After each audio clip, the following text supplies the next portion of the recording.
Bonsoir à tous, bienvenue sur Monaco Info pour une nouvelle édition. Voici les titres qui seront développés ce soir. Nous nous rendrons à Paris pour débuter ce journal avec la cérémonie de vœux au corps diplomatique accrédité en principauté. Le maire de Monaco, Georges Marsan, sera notre invité. Il évoquera avec nous les projets majeurs qui mobiliseront la municipalité en 2025. Le nouveau écoquartier Maréterra inaugure son premier restaurant, son nom Marlowe, une enseigne chic et décontractée à l'esprit britannique.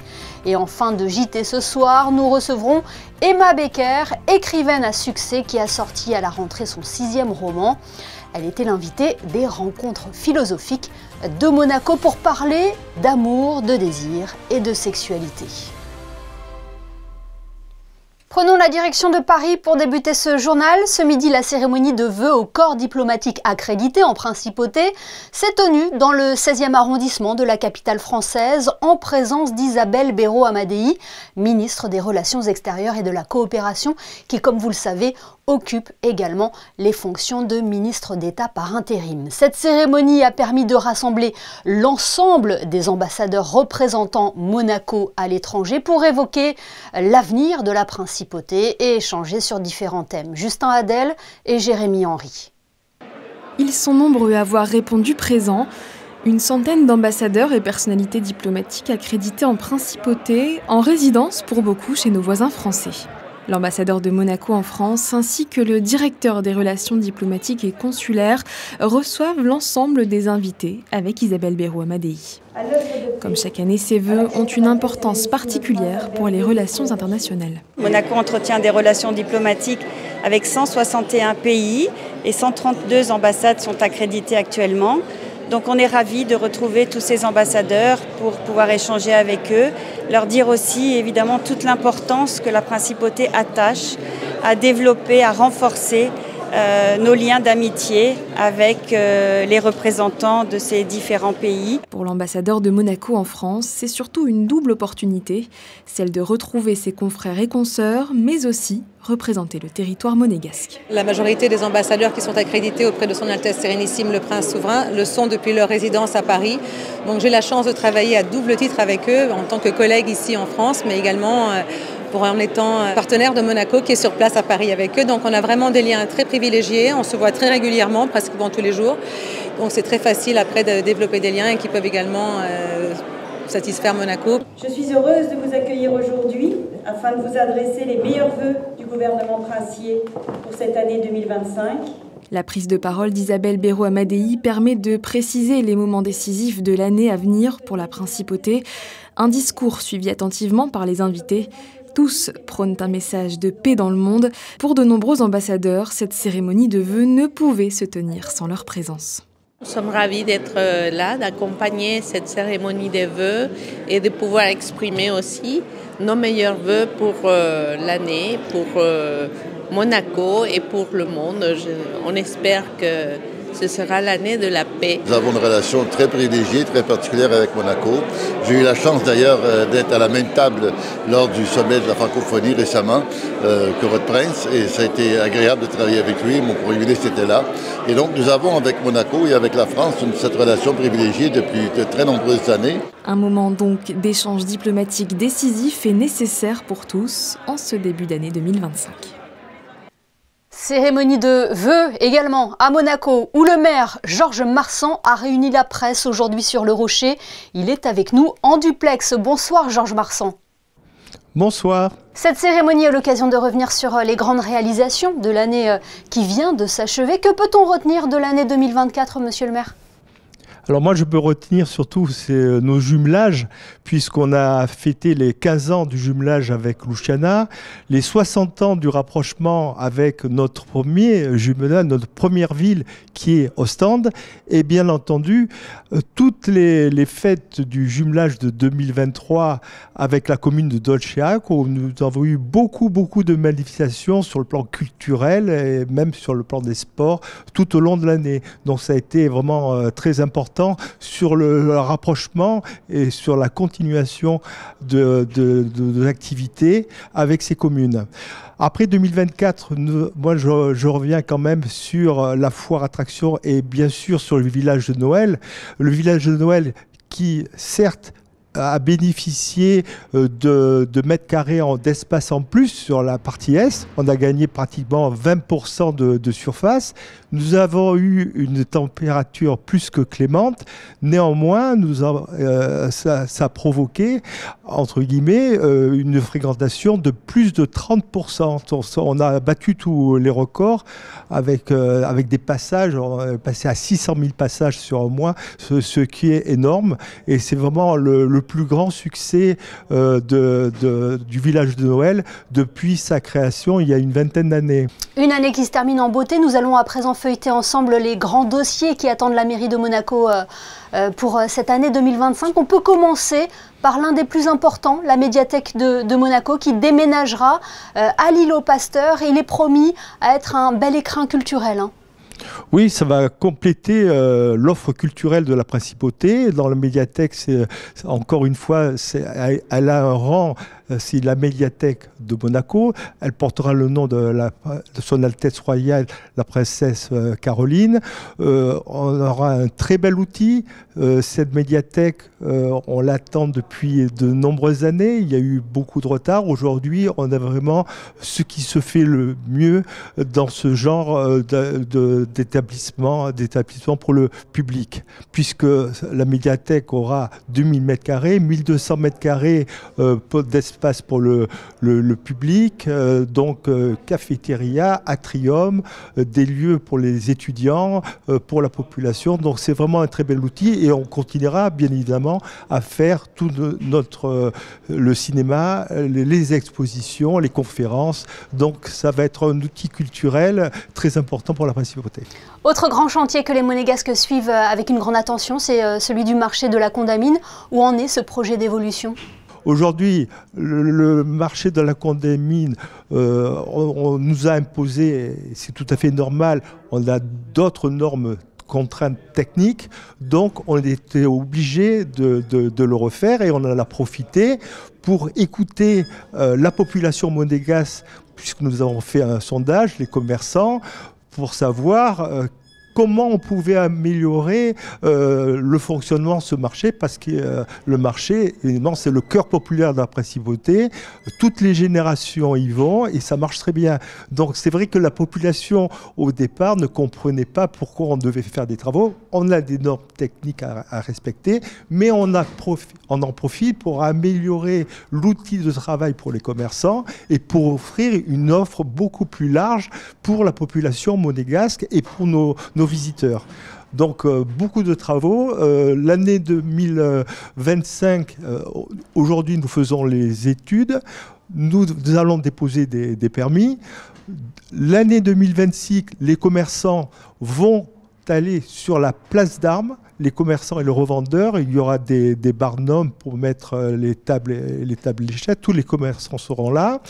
Et on espère finir au mois de février 2027. Lors de vos vœux à la presse, Monsieur le maire, vous avez également évoqué une très bonne nouvelle, c'est la réouverture prochaine du jardin exotique qui était fermé depuis plusieurs années. Alors, jardin exotique, c'est 4 ans. Donc, l'État a beaucoup investi puisqu'il y avait une dangerosité à l'époque, on a dû le fermer, puisque les rochers tombaient sur l'avenue Pasteur. Donc, aujourd'hui, l'État, avec nos jardiniers, évidemment, nous sommes là, a refait dans leur paysage, évidemment, avec un paysagiste, puis tous les faux rochers, toutes les passerelles, etc. Donc, ça va être terminé au printemps. Nous, on l'a annoncé également à la presse, on va s'occuper de la partie supérieure. Donc on va déposer un permis pour refaire toute la partie entrée, préau et conciergerie, avec un préau, donc tout va être changé, les menuiseries, les sols. Il y aura un bar, justement, puisque cette partie elle est libre, on n'est pas obligé de rentrer au jardin exotique. Ça sera utilisé pour les touristes, les salariés qui veulent se balader pour boire un café, avoir la plus belle vue sur Monaco. Eh bien, de bien bonnes nouvelles en perspective pour l'année 2025. Beaucoup de réalisations cette année.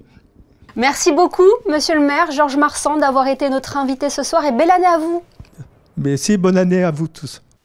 Un mot de sport à présent et du basket. La Roca Team s'est inclinée d'un tout petit point face au Bayern Munich hier en Euroleague 95-94. Les Monégasques ont longtemps cru pouvoir s'imposer en Allemagne dans une rencontre pourtant mal embarquée. Mike James aurait pu permettre à son équipe de repartir avec la victoire, mais le Bayern est venu doucher les espoirs des joueurs de Spanoulis. La Roca Team, actuellement 3e d'Euroleague, se déplace demain à Belgrade pour tenter de renouer avec le succès. En football, l'AS Monaco est toujours en quête de sa première victoire de l'année. Éliminé de la Coupe de France mercredi, le club de la Principauté affronte demain la lanterne rouge du championnat, Montpellier, pour le compte de la 18e journée de Ligue 1. Un match déterminant pour la suite du calendrier, alors que Monaco enchaînera ensuite avec la réception d'Aston Villa en Ligue des Champions. L'entraîneur, à 18h, veut rester positif, même s'il est conscient de la situation. Peut-on déjà parler de crise à l'AS Monaco? Réponse avec des extraits de la conférence de presse d'avant-match. We are in a situation, a difficult one.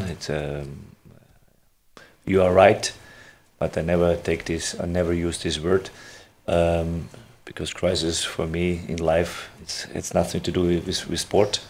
We are in a difficult situation. Yes, we are not happy. Yes, and we have to do it better. Yes, and we are able to do this. But we have to fight back. Tomorrow is a game we have to win. We know this. This is also Montpellier is in difficulties, but no excuses, but explanations. Yes, I have. It's a good game to come back to give us the motivation to play in the Champions League. I think tomorrow match will be a very important game for the team. Et Montpellier AS Monaco, c'est demain à 19h à la Mosson. Il est le premier restaurant de Maréterra. Marlot a été officiellement inauguré hier en présence de son Altesse Sérénissime le Prince Albert II. Situé au cœur du nouvel écoquartier, l'enseigne se distingue par son ambiance à la fois chic et décontractée et sa carte britannique. Le reportage de Chrisinda Petit-Ommel sur des images de Sylvain Péroumal. Inspiré des pubs chic à l'anglaise, le nouveau restaurant de la SBM Marlot à Pignon-sur-Rue, sur la place Princesse Gabriella, dans le très convoité quartier de Maréterra. Un hall dining aux couleurs british donc, où l'on pourra se restaurer de 8h30 à minuit, du mercredi au dimanche, puis 7 jours sur 7 dès le mois de mars. Dès le petit déjeuner, le full English breakfast, en version végétarienne également si nécessaire. Nous avons également une sélection de pâtisseries, évidemment les toasts et tous les œufs comme vous le souhaitez. Également au déjeuner et au dîner, les classiques si vous voulez de la gastronomie anglaise, le beef Wellington, les pies végétariennes et à la volaille. Vous avez aussi le fish and chips au quotidien et l'afternoon tea l'après-midi. Et si la décoration de ce lieu unique en Principauté, qui s'étend sur 300 mètres carrés, est signée par Hugo Toro, un architecte d'intérieur franco-mexicain de renom, la cuisine, quant à elle, a été confiée à un chef français, Sébastien Blin, qui a souhaité relever le défi de cette approche culinaire anglo-saxonne. J'ai découvert la cuisine britannique. Mon parcours professionnel est surtout français et un peu américain, et j'ai découvert la cuisine britannique avec le challenge d'ouvrir ce nouveau restaurant au sein de la SBM, puisque je travaille actuellement au Sporting à la Salle des Étoiles à Monaco, et on m'a proposé de relever ce challenge de cuisine anglaise. Donc je me suis formé auprès de chefs anglais qui sont venus nous apprendre quelques plats ici, et nous avons pu découvrir cette cuisine qui est très intéressante. On aura les pailles chicken, qui est une tourte de poulet qui est traditionnelle anglais. Nous ferons aussi les pailles Marlot. On aura une paille Marlot qui sera plutôt végétarienne, avec un petit poêlé de champignons au cheddar et au Guinness. Et nous avons aussi le bar à roll que nous appelons ici. Donc on aura un lobster roll, qui c'est un petite brioche servie avec homard américaine et pince de homard dessus. Et nous avons aussi le crab roll que nous sommes en train d'effectuer, qui est un chair de tourteau assaisonné au citron vert et avec une sauce mayonnaise. et qui seront servis avec un crabe frais. Et nous avons le traditionnel grilled cheese que l'on trouve dans les pubs anglais, que nous déclinerons en version un peu plus gastronomique. Le restaurant Marlowe s'apprête donc à faire des heureux car une forte population anglaise réside en principauté et les résidents auront également la chance quant à eux de découvrir la gastronomie british car il s'agit bien du premier établissement de ce type en principauté. Retour sur le premier rendez-vous de l'année des rencontres philosophiques de Monaco à présent. En ce mois de janvier, ils proposent d'explorer le thème de l'amour. Après avoir organisé un atelier philo à destination des enfants et des adultes, ils ont donné rendez-vous à leur public au Théâtre des Variétés pour évoquer l'amour, le désir et la sexualité avec 4 intervenants sur scène dont l'écrivaine Emma Baker. Auteure de plusieurs romans, dont La Maison, où elle partage le vécu de prostituée en Allemagne, Emma Baker est notre invitée ce soir pour nous parler de ces sujets qui peuvent parfois être tabous. Bonsoir Emma Baker. Bonsoir. L'amour, le désir et la sexualité, vous abordez ces sujets librement dans vos romans. Qu'est-ce qui vous a motivé Qu'est-ce qui a motivé votre plume à vous inspirer de cela ? Bon, ça a été un processus un peu long qui a commencé pendant mon premier livre et puis je me suis aperçue qu'effectivement il y avait certainement une place à prendre dans le récit de la sexualité, de l'intériorité des femmes. Moi je trouve que c'est un sujet passionnant et qui n'en finit pas de se renouveler. Oui, il est important de porter ces sujets dans nos réflexions et dans l'écriture. Ben, je crois qu'on ne parlera de la femme que de façon parcellaire et subjective si on n'essaye pas d'aller au fond, c'est-à-dire découvrir ce qui se cache derrière l'intimité des femmes, l'intériorité des femmes et forcément leur sexualité qui est très souvent interprétée comme une espèce de scène de théâtre où les gens se rencontrent. Alors quels sont les enjeux ? Moi je trouve ça passionnant et c'est pour ça que j'écris là-dessus. Oui, vous avez toujours revendiqué ce droit d'écrire sur le sexe. Ce regard féminin a été aussi très bien accueilli dans vos différents ouvrages et est venu aussi bousculer l'idée de cette pensée unique, que seuls les hommes avaient cette vision universelle. Oui, tout à fait. C'est-à-dire qu'on a souvent tendance à penser que le récit que les hommes font de la sexualité, de l'amour en général, vaut comme un regard universel. Moi, je crois que on a été effectivement surabondé par une pensée masculine et des affects masculins. Il n'est pas question de les réduire au silence. Il est question, au contraire, d'apporter le plus possible de témoignages, de récits et de romans féminins pour faire comprendre aussi que le regard féminin n'est pas biaisé, a aussi valeur d'universalité et que les hommes peuvent tout autant apprendre des femmes que nous avons appris des hommes. Et c'est une certaine façon aussi de reprendre le pouvoir. Oui, tout à fait, c'est une façon de reprendre le pouvoir, c'est-à-dire qu'encore une fois, on a beaucoup fantasmé, beaucoup mis en scène l'amour et la sexualité féminine, et je crois qu'il est temps de se demander quelle est la vérité là-dedans, dans tous ces récits d'hommes qui encombrent nos bibliothèques, où se trouve la vérité entre ce que dit l'auteur, ce qu'il dit de la personne qu'il décrit, et que ressent cet objet de désir permanent qu'est la femme et à qui on a souvent refusé la parole. Amour, désir, sexualité, est-ce que les trois sont liés? Là, le désir peut être placé ici comme le fil rouge.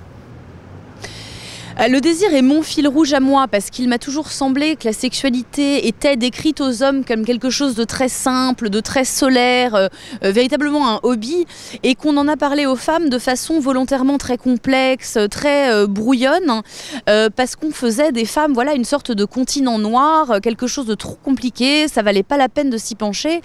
Moi je crois que reprendre le pouvoir, c'est aussi s'expliquer à moi-même, enfin que les femmes s'expliquent à elles, ce qu'est pour elles la sexualité, ce qu'est la fréquentation des hommes, le regard des hommes, le désir. C'est un enjeu énorme, je pense, pour la vie des femmes, oui. Oui, parce que ce sont des sujets qui crispent encore quand on les aborde. Oui, et puis il suffit de voir tout simplement la réaction des gens lorsqu'on leur parle d'une femme qui s'exprime au sujet de la sexualité. Les femmes sont toujours soupçonnées d'avoir de mauvaises intentions lorsqu'elles parlent de sexualité, c'est-à-dire on les soupçonne de vouloir émoustiller le lecteur ou alors de vouloir encore une fois se plaindre, se mettre dans une position victimaire. Moi j'ai choisi de parler de sexualité parce qu'il me semble que c'est un sujet crucial pour les femmes et qu'il n'y a rien de douteux là-dedans.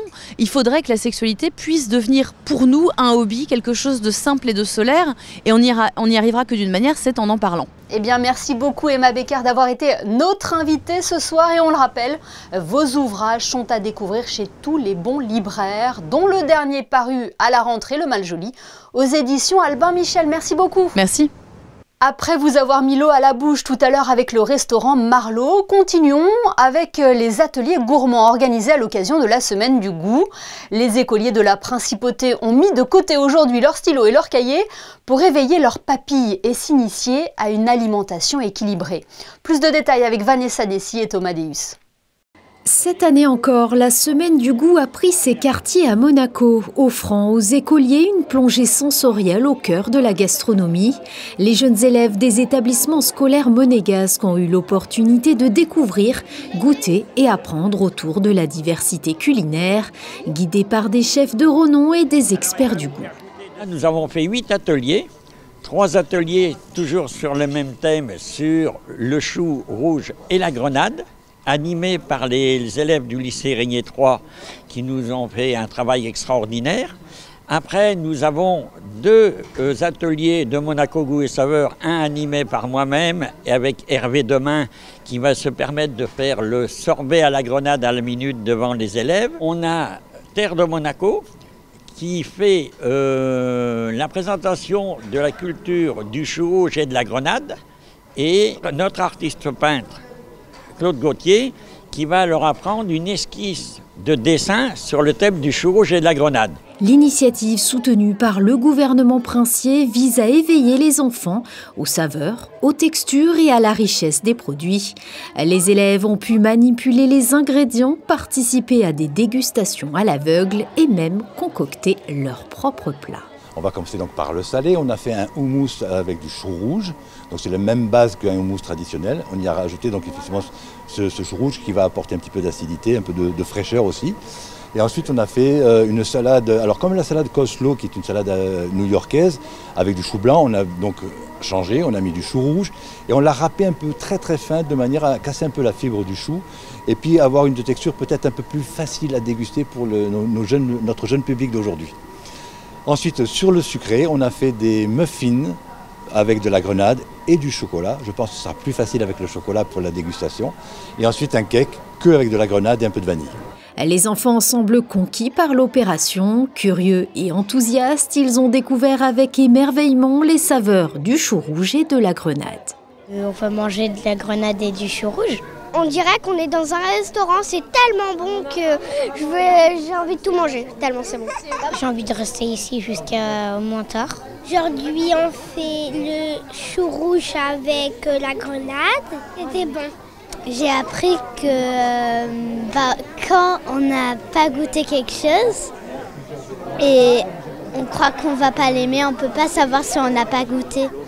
Chaque atelier a représenté un moment de plaisir et d'apprentissage où les petits chefs en herbe ont pris goût à la cuisine tout en s'amusant. Des enfants conquis par le chou rouge et la grenade. Ce journal touche à sa fin. Merci de nous avoir suivis. Dans quelques instants, la météo de Christine da Petit-Homel, suivie du magazine Rencontre présenté par Yann-Anthony Nogues, avec pour invité ce soir Delphine Pastor et Vanessa Margowski. Demain, ne manquez pas à 19h30 une édition spéciale proposée par Patricia Navarro consacrée aux 25 ans du Grimaldi Forum et à l'extension du Centre culturel et de congrès. On referme ce journal avec les photos de Stéphane Dana et l'inauguration du restaurant Marlot à Maréterra. Très belle soirée à tous sur Monaco Info.